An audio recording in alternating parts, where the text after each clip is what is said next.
Ô, gente, então tá gravando aí nossa quarta aula de filosofia e a gente está, né, na filosofia antiga. Essa aula que eu mostrei para vocês no segundo dia de aula, ô, gente, eu tô meio perdido que eu tô com duas telas aqui, então se eu estiver olhando não para a câmera aqui, vocês não estranham, não. Mas assim, gente, o nosso estudo, a gente está seguindo essa linha cronológica aqui, né, para quem não acompanhou, mas para quem também está acompanhando, se situar onde que a gente está. A gente está mais ou menos nesse ponto aqui agora, né? A gente viu Tales, a gente viu Sócrates, Platão.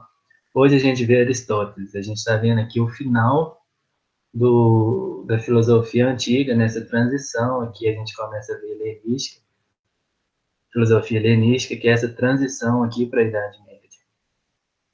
E aí, na próxima aula, a gente começa aqui na filosofia cristã, na filosofia medieval, na Idade Média. Então, o que a gente está vendo aqui agora é a nossa última aula de filosofia antiga. Antes disso, a gente teve uma aula aqui no início, Heráclito, né, os primeiros Tales, que era a arqueia e a physis, né, das coisas que eles procuravam. Aí depois a gente foi para Sócrates, né, que a gente viu que ele criou um método novo, a maíutica. A gente vê Platão, que é um epistemologista, né, que é a busca do conhecimento, né, ele procura o conhecimento. E Aristóteles também, que é um epistemologista, né? Que a gente vai ver hoje. A gente vai ver Epicuro, Plotina, que está nesse pensamento aqui em filosofia helenística, que a gente ainda vai ver hoje. Agora eu vou parar essa apresentação e vou para o slide.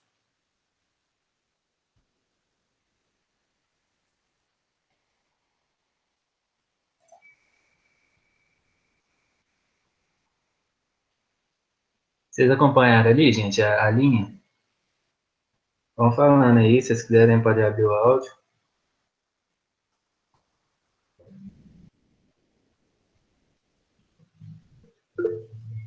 Sim, né?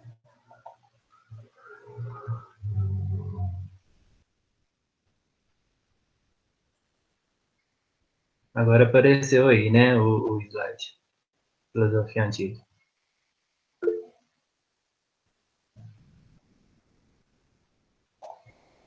Apareceu. Gente, essa eu acho que é uma das melhores aulas, eu acho, que a gente tem no cursinho. Eu gosto demais desse assunto. É um assunto que cai muito na prova de filosofia, né, do Enem. O banco de questões, acho que todas as questões lá que eu coloquei foram do Enem recente, né, que a prova do Enem ele teve dois estilos, um antes de 2012, de 2012 para cá é uma tendência, um estilo que vem seguindo, né? E todas dessa tendência nova do Enem aí é dessa aula, assim, muitas questões que estão lá e são questões relativamente tranquilas, assim, tem muito no texto, mas tem que saber, né, o contexto e o geral aqui desses autores, de Aristóteles e dos filósofos da filosofia helenística. Mas não só isso também, a gente vai ver uma contribuição muito grande também na prova de redação.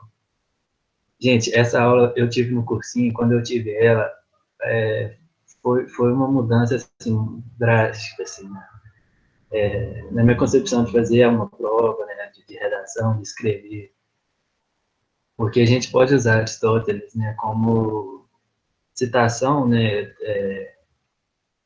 acho que vocês já viram isso, né, vocês me falam em redação, né, citando, vocês aprenderam a citar, mas também vocês já devem ter visto, e aqui é onde que inicia isso, que é como se é uma lógica, né, do argumento. Então, como se escreve?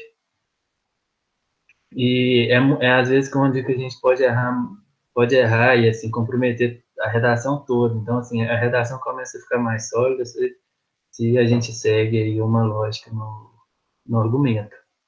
Então, assim, eu realmente acho que essa é uma aula importante tanto para filosofia como para a prova de redação. Eu espero que vocês gostem, gente, igual eu gosto. Então, que é o Aristóteles, né, naquela imagem. E aqui, gente, eu coloquei um texto, é meio grande, mas assim, para a gente ter noção do tamanho do Aristóteles, né?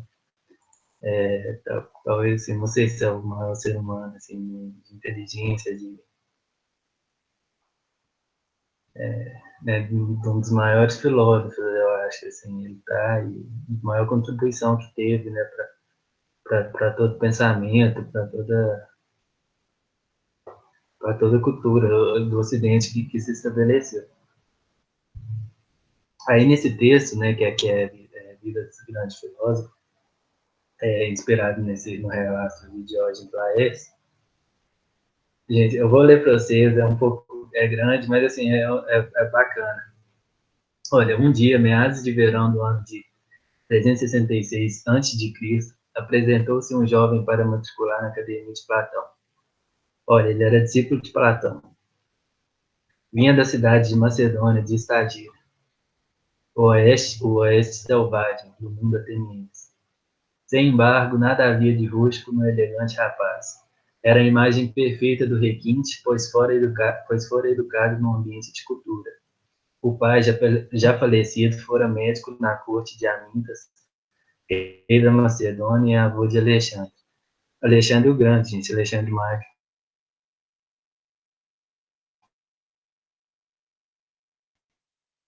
Eles viveram na mesma de helenística na história, já? Me contam aí. Mas o Aristóteles foi professor dele. E aí ele está contando, né? O pai do Aristóteles foi médico do avô do Alexandre. Desde a primeira infância, o jovem Aristóteles fora adestrado para uma vida de disciplina mental e conforto físico.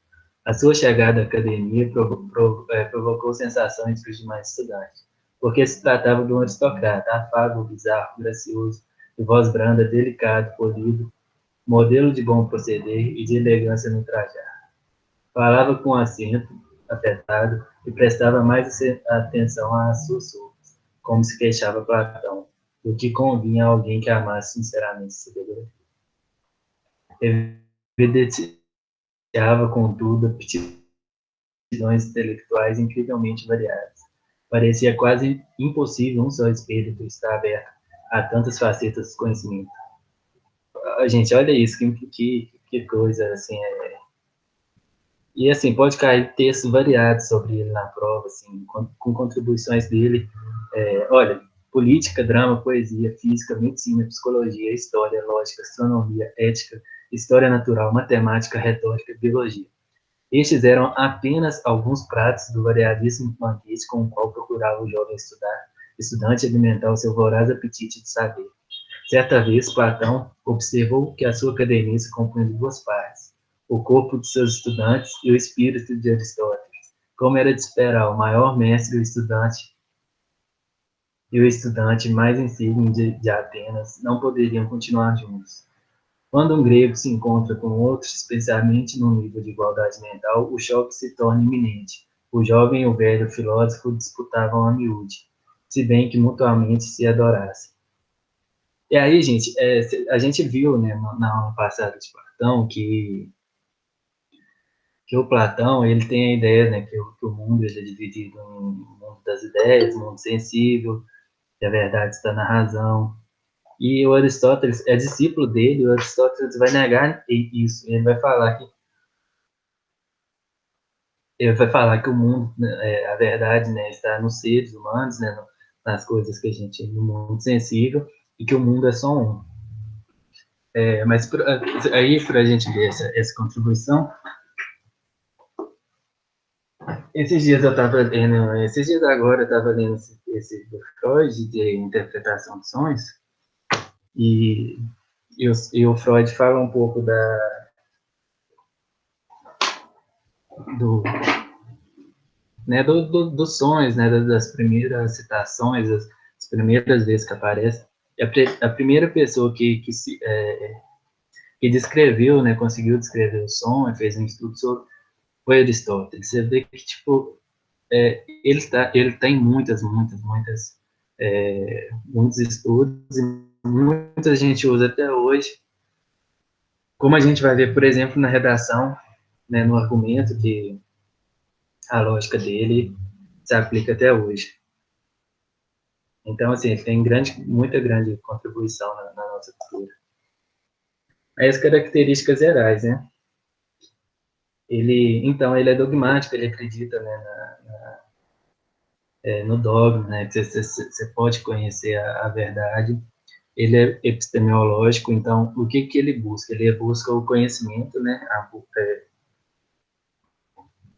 e aí a gente está falando agora da linha, né, filosófica dele. Ele é empirista, ele acredita que a verdade está nas coisas dos seres, e ele é unicista.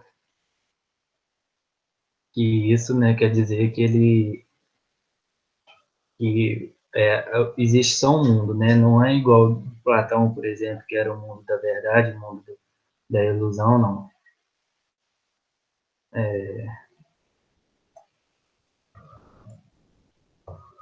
Até aqui tranquilo, gente. Aí ele nasceu em 384 antes da Era Comum, né, na cidade de Estagira. Até aí tá tranquilo, gente? Me responde, tá rápido?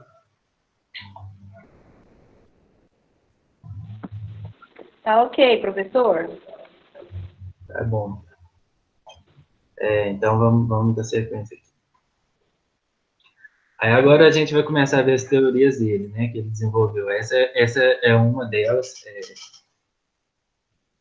a teoria médica. Como o Aristóteles ele vem de uma família de médicos, né, a gente viu que o pai dele foi médico do avô de Alexandre.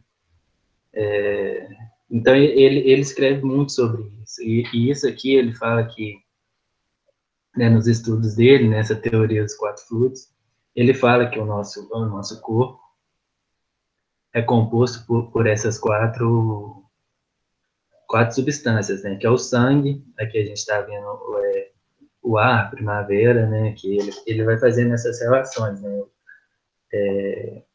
A bile negra, a bile amarela e a fleuma.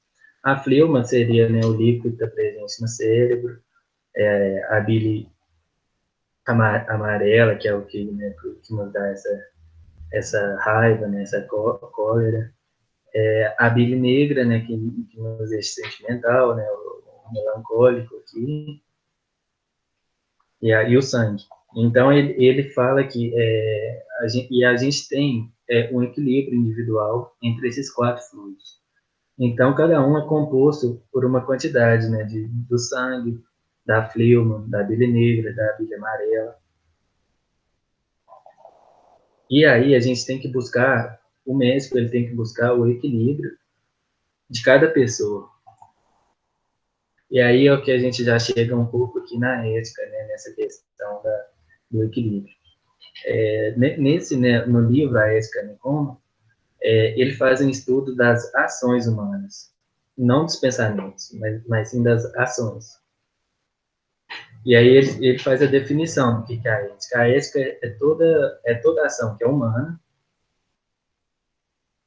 toda ação, né, que a gente pode falar se ela é ética ou não, mas ela tem que ser humana, ela tem que ser individual e ela tem que ser voluntária.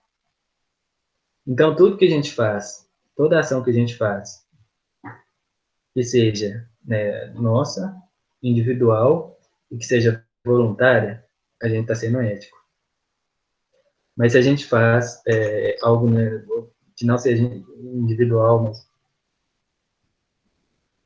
mas de uma pessoa ou sob pressão, e aí a gente não está sendo ético. E aqui, aí ele traz essa diferença entre ética e moral.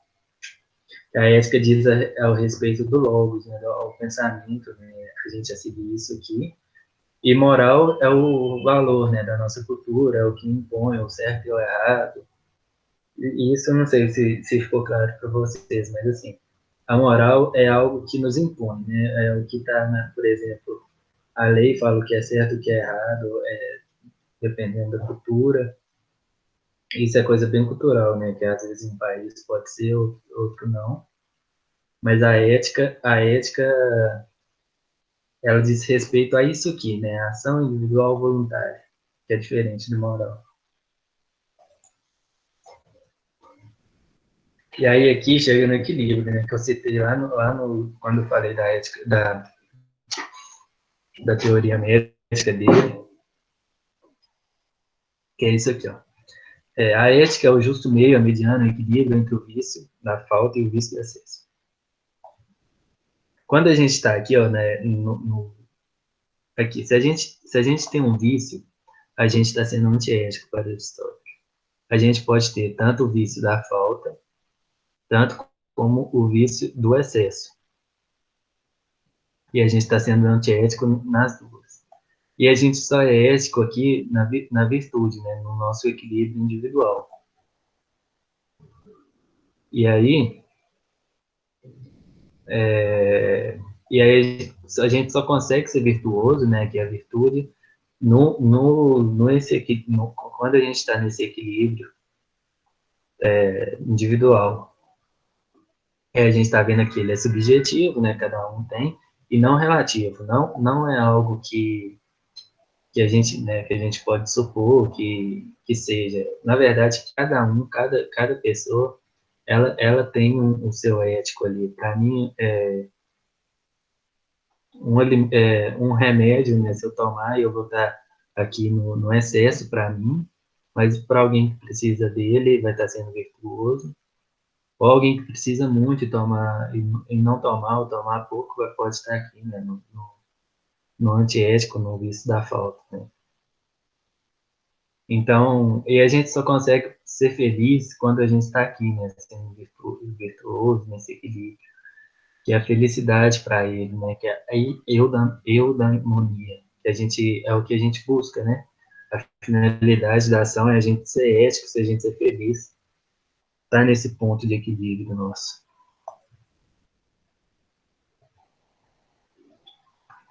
E aí a epistemologia, né, que é o estudo, é o estudo do conhecimento. E aí e o Aristóteles ele vai falar que tudo né, que a verdade está no mundo sensível. E aí ele faz essa teoria. Para tudo, né, no mundo a gente consegue responder isso, né, aí a gente consegue falar se a coisa é verdadeira ou não. Causa material do que é feito. Vamos pensar numa cadeira. Uma causa material do que é feito. Madeira, né? Causa formal, qual o formato? A gente sabe, né? Qual é um assento, quatro pernas, um encosto. Causa eficiente, quem fez? Né? Alguém fez, alguém trabalhou nela e tal. E a causa final, para que serve? Para a gente sentar, hoje a gente sabe a utilidade dela.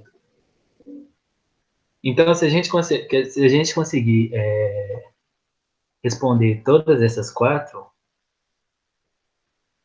perguntas, a gente consegue, se você responder todas, aquela coisa existe, é a verdade. E a gente vê que a verdade está no mundo sensível, que todo objeto, né, tudo que a gente vê, tudo que a gente consegue explicar por esse raciocínio. Tá vendo, gente, a epistemologia, então, ela é o que que ela é? Ela é esse estudo para a gente conhecer as coisas. Ele está formatalizando uma forma da gente buscar conhecimento das coisas, né? Se a gente responder a causa material, formal, eficiente, afinal, a gente está conhecendo aquela coisa mais profundamente, né? E agora, né, a política, né? O governo ideal para Aristóteles, a gente, Aristóteles falou de tudo, mas também não é tão grande assim. O governo ideal para ele é a politeia. É um sistema que permite em que todos os grupos sociais possuam representatividade política. Então, é o que é, né? Essa é uma igualdade política, mas condição similar. Então, é essa equidade, né? Uma justiça social, e aí todas as partes conseguem ter uma representatividade, lutar para aquilo de igual para igual. Não como a gente tem hoje, né? E bancada ruralista, dos evangélicos, e aí assim, você vê que tem muitos setores, às vezes a gente até tem, né, um ou outro representante de outras causas ali, mas vocês percebem a discrepância que tem entre todos esses grupos, de quantidade, de poder, de representatividade?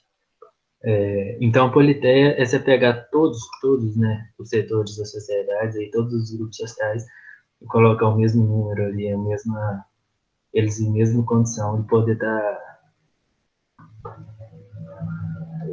tá sendo discutindo, né, as coisas políticas.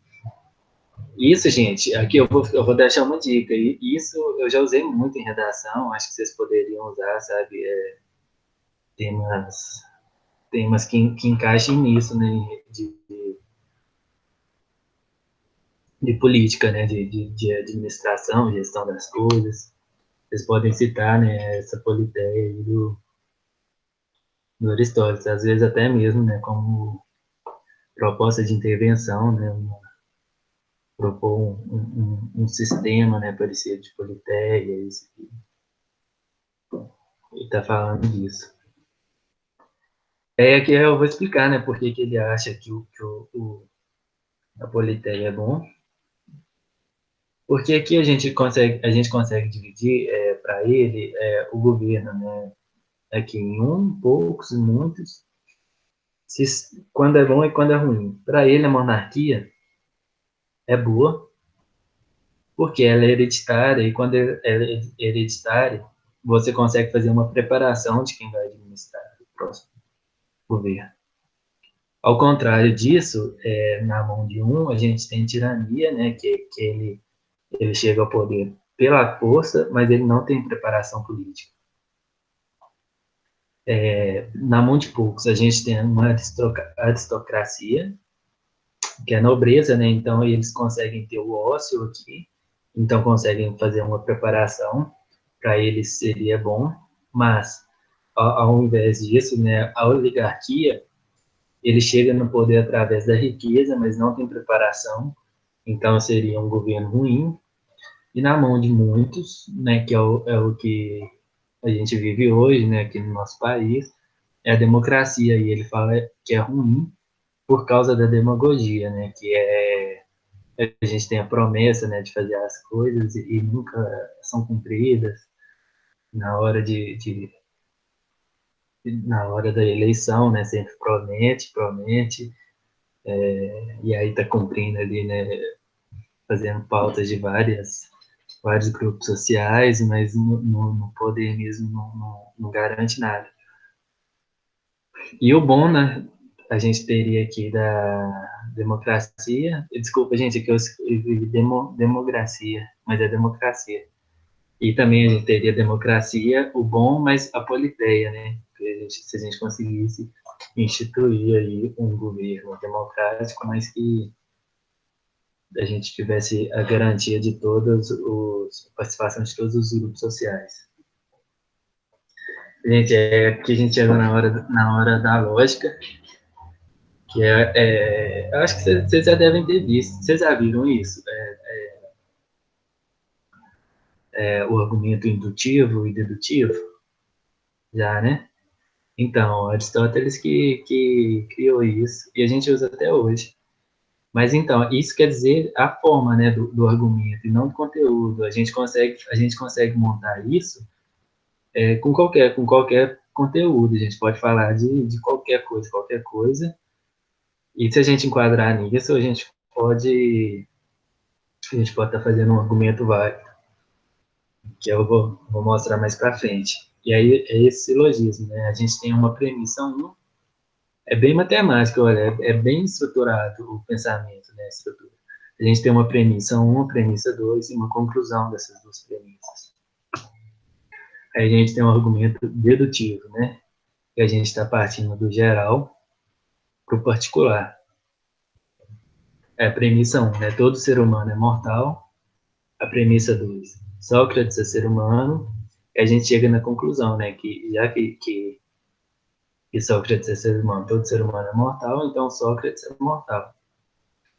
A gente consegue chegar nessa aí Ô, gente, olha, percebe a importância disso. Como a gente está fazendo um caminho bem lógico nesse argumento dedutivo. A gente está saindo do geral e indo para o particular. E aí esse aqui é o argumento indutivo, né? Que a gente está saindo do particular e indo para o geral. E esse é muito perigoso, gente, porque aí vocês podem cair em generalizações, em coisas que corretores não gostam. Porque, na verdade, vai deixar seu argumento fraco. Não que não possa fazer, mas tem que ter muito cuidado ao fazer isso. Porque, olha, a gente está saindo do particular, que eu coloquei muito de propósito. Né? Rio de Janeiro e São Paulo são cidades violentas. Outra premissa, né, particular. Rio de Janeiro e São Paulo são capitais brasileiras. E aí a gente chega no geral, né? Conclusão, a gente generaliza, né? As capitais brasileiras são violentas. E vocês perceberam como é perigoso a gente estar afirmando isso? Porque nem todas as capitais são violentas.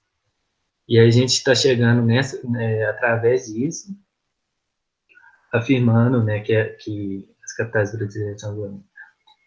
Mas isso vai ter certos assuntos que vão caber.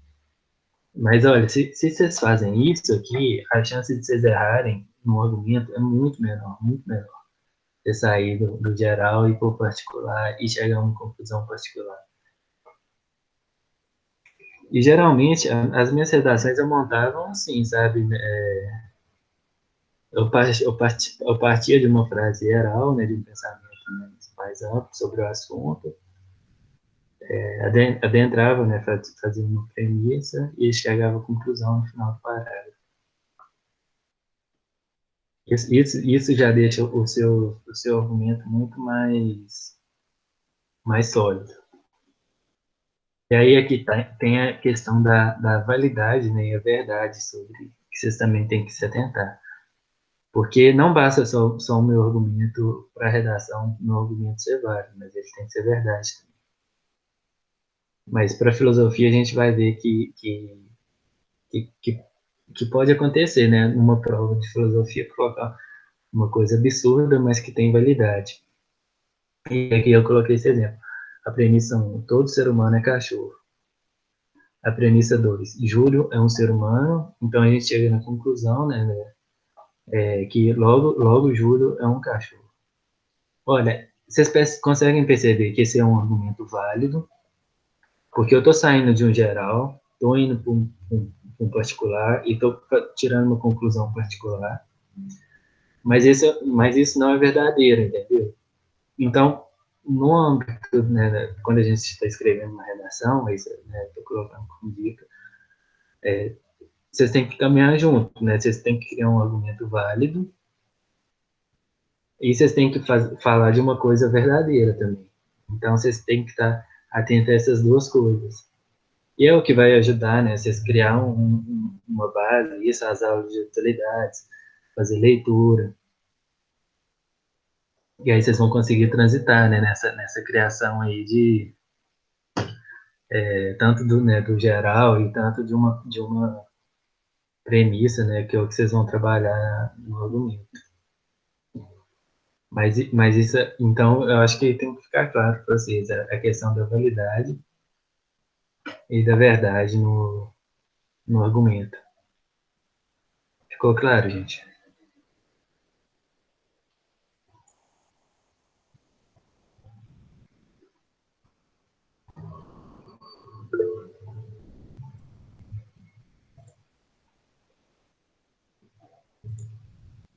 Sim, né? Ô, gente, isso dá uma diferença grande. Vocês acham que não, mas não. Porque a redação, gente, é uma coisa assim, até bem estruturada, né? Porque o Aristóteles ele faz isso, mas é para ele conhecer tudo, né? Para ele, e ele consegue escrever sobre tudo usando essa lógica. Então a escrita fica muito mais. Fica sem falhas, né? Vocês fazendo, principalmente o dedutivo. E aqui, ó, Aristóteles, ele escreve um livro, né, chama Metafísica, tem um 1 e 2. Mas aí aqui eu tô falando da teoria, né, do metafísica, né, a meta é o além, né, e físico. Então é o além do físico, né, do que a gente vê. E aí ele cria essa teoria do primeiro motor, que ele usa, né, que ele fala que a lógica é uma teoria que há uma força motriz que leva ao movimento do universo. Ele fala que então a gente tem as coisas, né, tudo, e que essa força é original, né, a primeira, e que faz tudo, né, estar em movimento. E de fato a gente vê, a gente tem movimento, o universo, né, a gente não percebe que a gente está sempre tá compartilhando, né, a Terra girar, mas a Terra está em movimento, o universo está em movimento. Tudo está se renovando, né? A gente morre e volta para a Terra, as nossas partículas. Então, é uma força que gerou tudo isso. Só que não fica muito bem explicado aqui ainda. E a gente vai ver na Idade Média que eles trabalham, né? Que na Idade Média eles vão trabalhar a ideia de Deus. A discussão que a gente vai ter na filosofia vai ser em cima disso. E aí a gente vai entrar nessa teoria do primeiro motor de novo. E aí ele fala, né, que tudo é... Opa, peraí.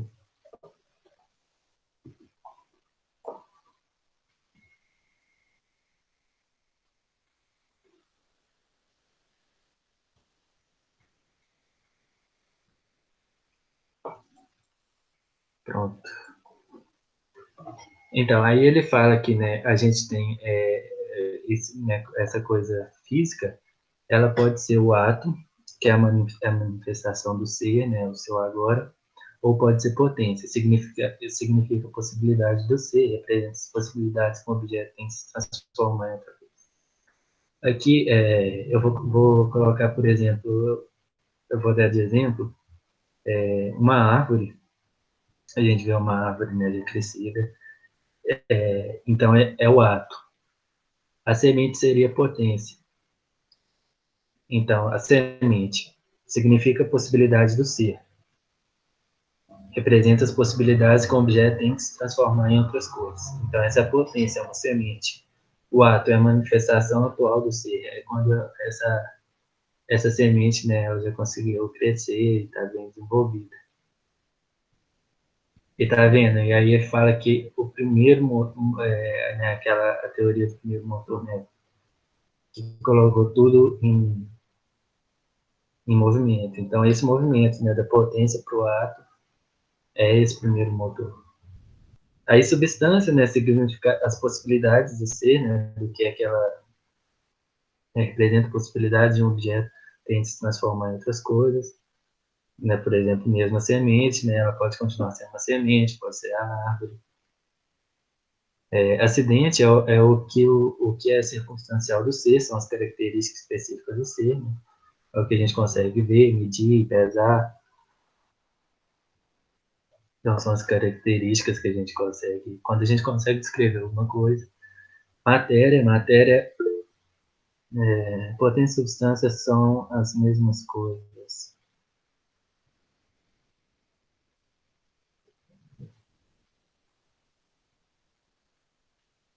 Nossa, gente, eu escrevi a mesma coisa, né?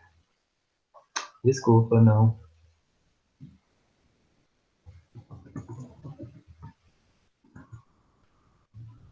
Substância, gente, é a essência do ser. Desculpa. Eu escrevi, eu até. Não, escrevi a mesma coisa mesmo, desculpa. A substância é a essência do ser, é um conjunto, né, de todas as características comuns, né, de todos os seres, é o que caracteriza aquilo como é. Isso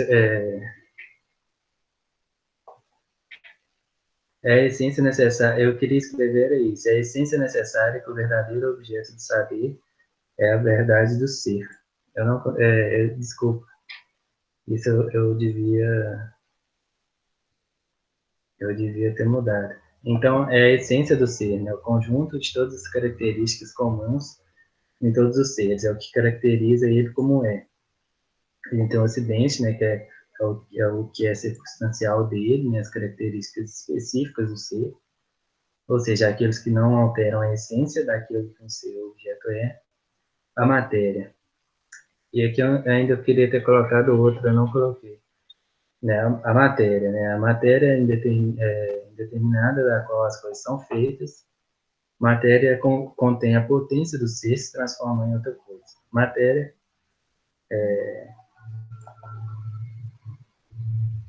por exemplo, a madeira, né, que é a matéria dos móveis de uma casa, mas ela mesma é indeterminada. Então, a gente, quando coloca a matéria indeterminada, de qual as coisas são feitas, né? Por exemplo, só a madeira, ela é indeterminada, mas as coisas, por exemplo, os móveis. E aqui também tem a forma, né, que eu queria ter falado. Mas, gente, é porque eu mexi nesse slide hoje e eu acho que ontem ele tá, o que eu coloquei no site, ele está correto. Mas hoje, antes da aula, deu uma alterada. Mas a forma, né, a maneira como que o objeto ele se individualiza, né, que ele se apresenta. A gente consegue ter, por exemplo, uma cadeira de várias formas ali, se expressando de várias formas, mas continua sendo uma cadeira.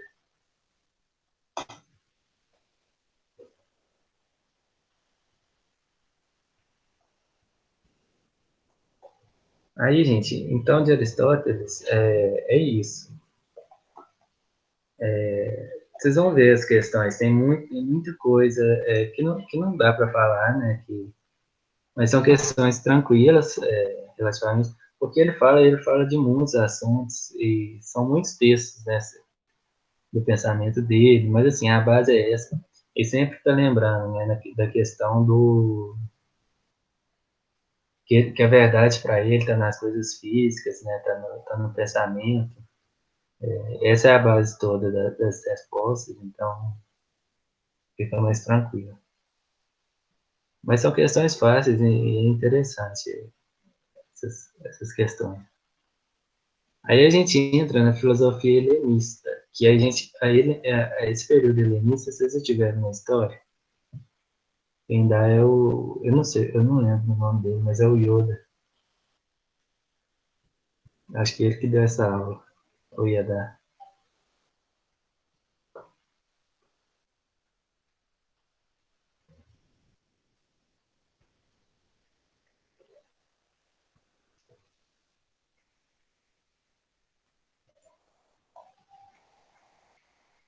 Alguém, gente? Alguém lembra, né? Do período helenista?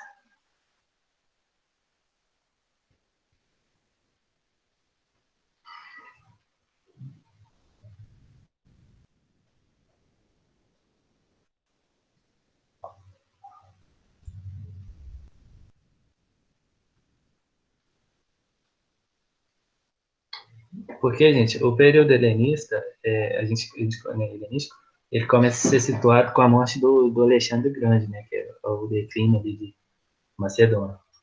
O Aristóteles, né, foi professor do Alexandre o Grande, né, tem o que o Alexandre faz, né, essa uma crítica os pensadores, né, agora desse período, ele faz uma crítica ao pensamento clássico, né, a esse logos, essa epistemologia, começa a negar isso, e a gente tem uma defesa agora da ataraxia, uma busca da paz interior. Então, qual foi a primeira busca que a gente teve? Coloca aí nos comentários, quem lembra? Lá no Parmênides, Heráclito, o que era importante para eles?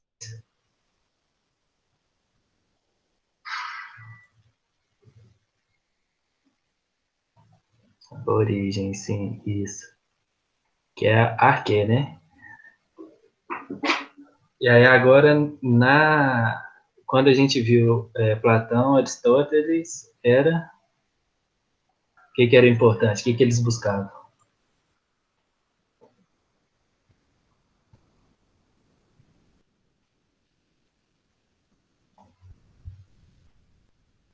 Isso. Eles buscam né, como a razão, mas o pensamento, né, a epistemologia. Então, a gente passou pela arqué, né, a origem das coisas, e agora a gente está passando a gente passou, né, pela busca, né, ali na razão, né, na epistemologia, arqué-epistemologia, agora a ataraxia, que a gente vai ver que as principais escolas, né, assim, mas a gente não precisa estar... Muitas vocês já vão estar habituados, assim, eu acho, né?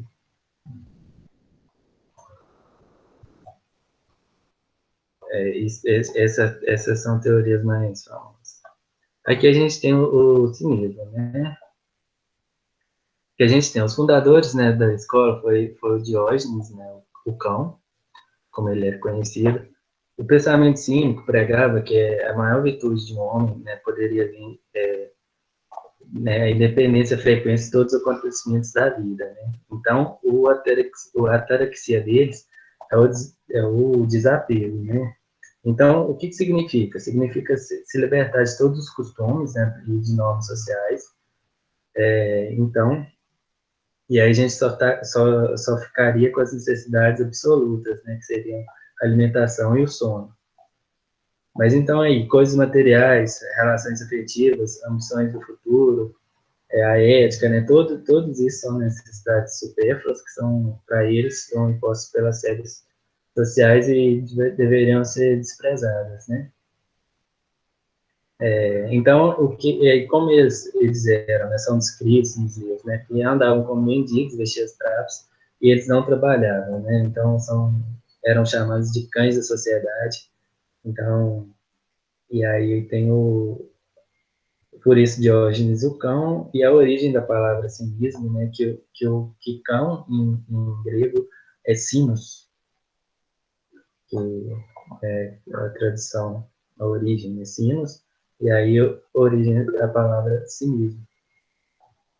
Mas esse não é o cinismo, né, que a gente acha que é a falsidade de hoje em dia. Não. Júlio, foi a partir do Diógenes que foi feita a história do homem que queria apenas que o imperador saísse de sua frente, pois estava tampando o sol. É verdade. Nossa, eu não lembrava disso. Mas é isso mesmo. Vocês verem, né, que essa questão do desapego das relações afetivas, das relações sociais, né? Eles não têm esse apego. Então, mas é um modo de vida muito difícil, né, gente? Assim, a gente vai ver todas essas filosofias, assim, de vida direta. Essas são filosofias que a gente consegue aplicar muito, muito mais direto, né, na nossa vida, no nosso modo de agir e tal. Acho que por isso que a gente identifica isso e a gente vê, assim, presente muito filme, né, muita coisa. Mas é muito difícil, né? O que mais a gente, eu ainda vou falar, né? O que mais a gente vê, e acho que tem muito filme, né, muita coisa, né, mais pra frente. Mas tem o estoicismo, né? A gente tem o Zenão de Sítio, foi fundado por ele, né? Então a busca da felicidade foi um problema fundamental, né, para ser estudado. E aí a ataraxia deles só podia vir, né, através da aceitação, né? Você não, você não seria feliz à procura, né, buscando incessantemente a felicidade. Então, a virtude era definida como uma negação constante, né, que seria o quê? Uma indiferença dirigida a todas as experiências da vida, né? Então, aí o que a gente conseguiria fazer com isso é chegar num estado que é chamado de apatia, que a gente teria apatia, né, que vem desse termo, né? Então, como em outras palavras, né, o homem deveria se preocupar apenas com as questões relacionadas à morte não deveria se esforçar pelo enriquecimento, por exemplo, né, e nem sofrer. Você aceitaria, né, assim, o seu trajeto ali na vida. Então, aí a gente tem aqui, ele fala, né, que a natureza possui sabedoria, então por isso determina, né, que nosso caminho já estaria traçado, então a gente teria que aceitar o nosso caminho e não sofrer por essa,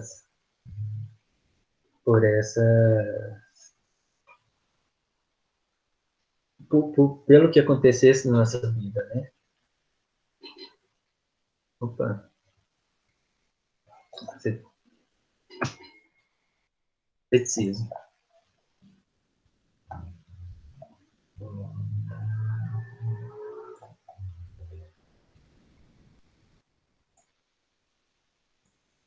Então, o fundador dessa escola, né, foi o Pirro. Os céticos defendiam a ideia de que seria impossível, né, conhecer alguma coisa verdadeiramente. Então, a ataraxia é a dúvida. Então, a filosofia deveria ser uma negação do saber, né? Não uma busca. Então, é aqui a primeira vez que a gente está vendo um ceticismo, porque não sei se vocês lembram, né, na nossa primeira aula, eu coloquei dogmático, que acha, né, que a gente pode chegar numa verdade, e cético, né, colocando como oposição cético, porque o cético ele acha que a gente não pode, né, chegar nessa verdade. Então, por isso que a ataraxia deles é sempre a dúvida, né?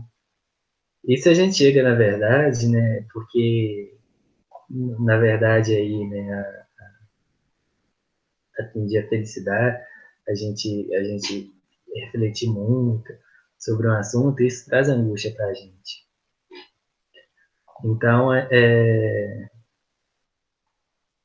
e aí ele teria, né, essa suspensão do juízo, né, que então ele não queria se perturbar, né, com as coisas, né, imperturbabilidade, né, não se importando com a verdade, né, uma vez que essa não existe. Então, já que se eu refletir muito e achar que eu consegui chegar na verdade, isso vai me trazer angústia.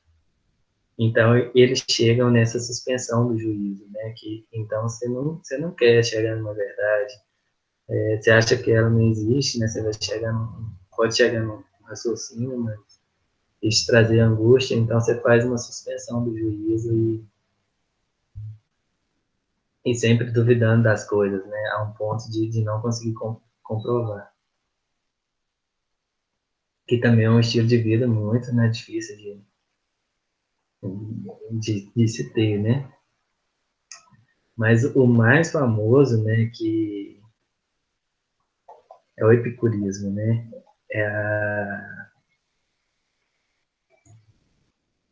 É a frase do Carpe Diem, né? O Carpe Diem, né? Ele traduz muito, né, a ideia que a gente tem de todo esse movimento, né, do epicurismo, de toda a escola epicurista.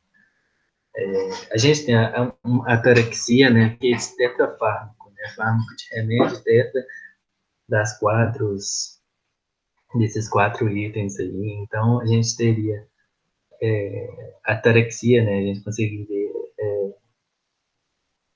buscar essa felicidade aí, né, seguindo esses quatro passos.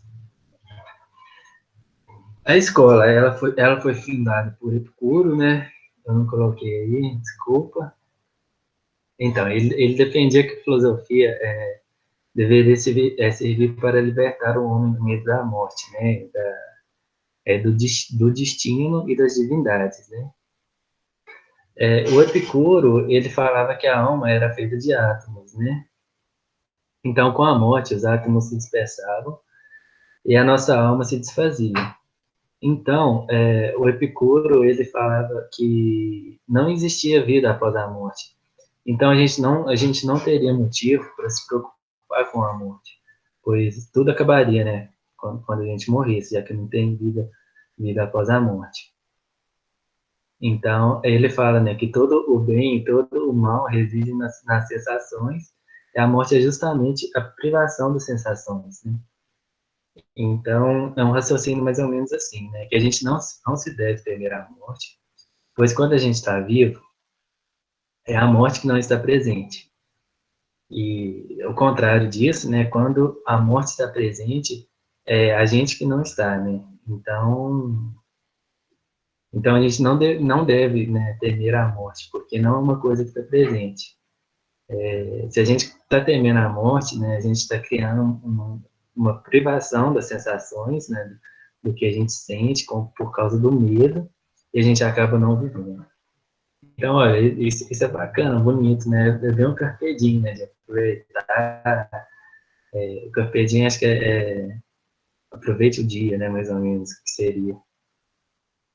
Mas é uma coisa, assim, de aproveitar, assim, de não ter esse temor pela morte.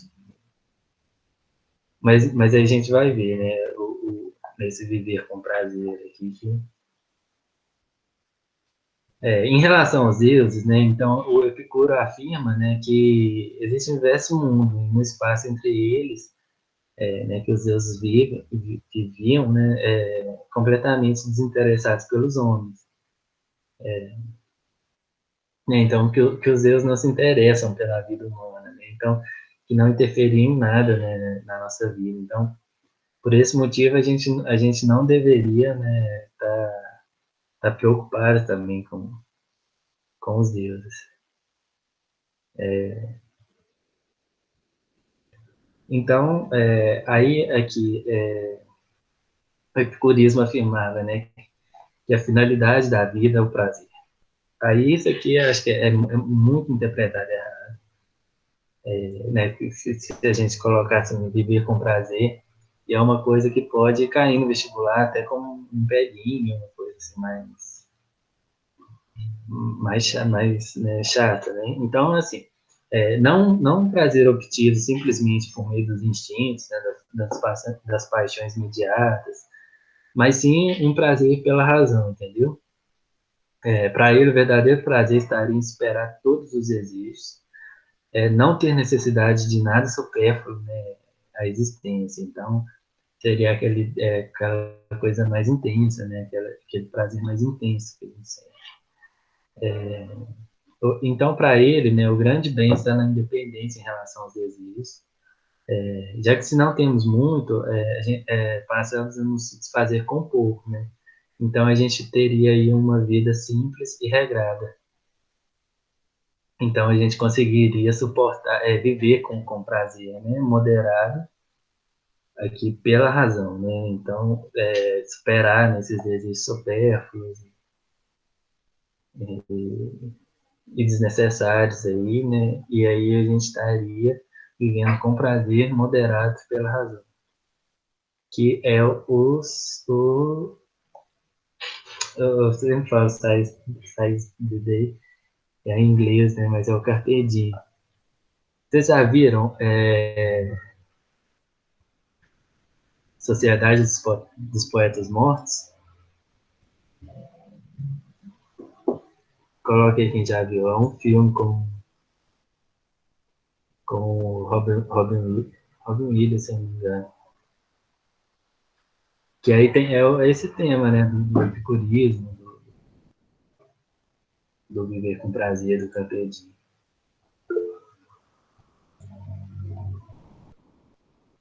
É um filme mais antigo. Eu não sei de quando ele é, não. Mas é um filme bom. Sociedade dos Poetas Mortos. Não sei se tem em algum lugar. Mas vocês acham na internet, eu acho. Então, e suporta o mal, né? A gente viver, né? Ser feliz aí, a gente teria que suportar o mal. Não tem como a gente fugir dele, né? Eu acho que para essa daqui é uma das das mais bonitas mesmo, assim, mais aplicável, né? Que acho que a gente busca também, né? Aproveitar e ser feliz, e aqui tudo de uma forma moderada, mais boa, né? E aí, né, ele fala que não tem como fugir do mal, mas a gente tem que, então, suportar o mal para ser feliz. É só.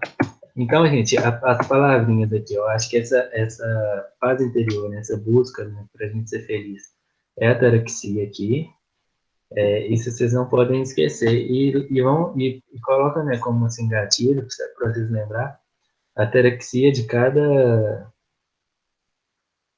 escola, né, do cinismo, que foi o desapego, e aí vocês conseguem ir elaborando o pensamento, né, em cima disso, né, que é o desapego, né, das coisas materiais, tudo, o estoicismo, a aceitação, porque é a base, né, de todo o essas escolas, né? Então, acho que se cair uma questão, vocês sabendo a ataraxia, vocês vão estar bem mais próximos, né, da resposta. Ô, gente, a aula de hoje é só. Vocês têm alguma dúvida?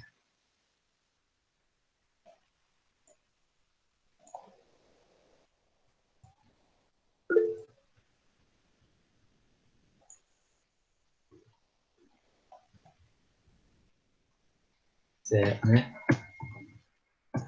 Então, é isso. Aristóteles, lógica, política, epistemologia, ética.